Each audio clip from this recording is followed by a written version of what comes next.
Hey guys, this is Adam Peterson here. In the previous video, we've talked about an Angular router, how we can use it to change the content of our app according to the route that the user is currently on, and we've also created the home component. In this video, we're going to add image carousel to our home component.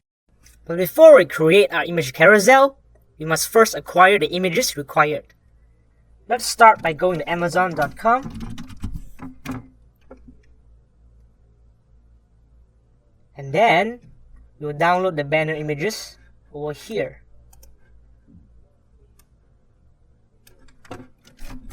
Image 1, image 2,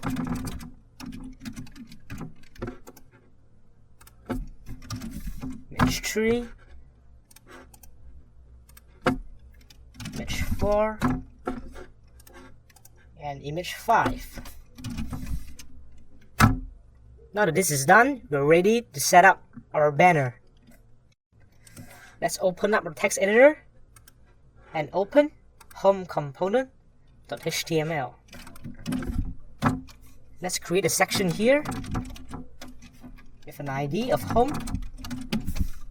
Inside it, we'll create a container.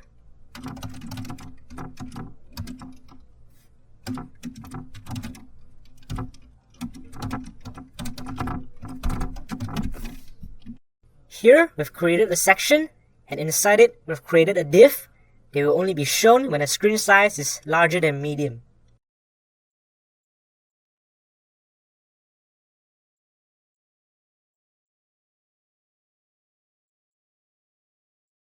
The ngB carousel tag is the carousel itself, and the ng template ngB slide is the banner image.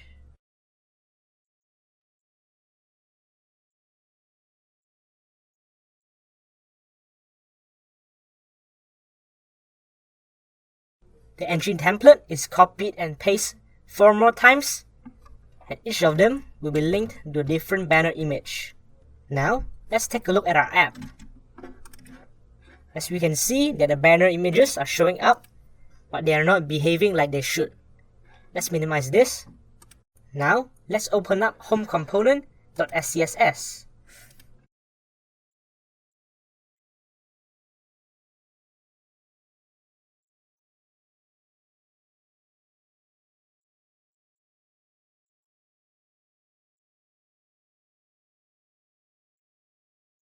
Let's minimize our text editor and open up a browser. Now we can see that the banner is centered correctly. In this video, we've added an image carousel to our homepage. In the next video, we'll create a REST service that is used for API call.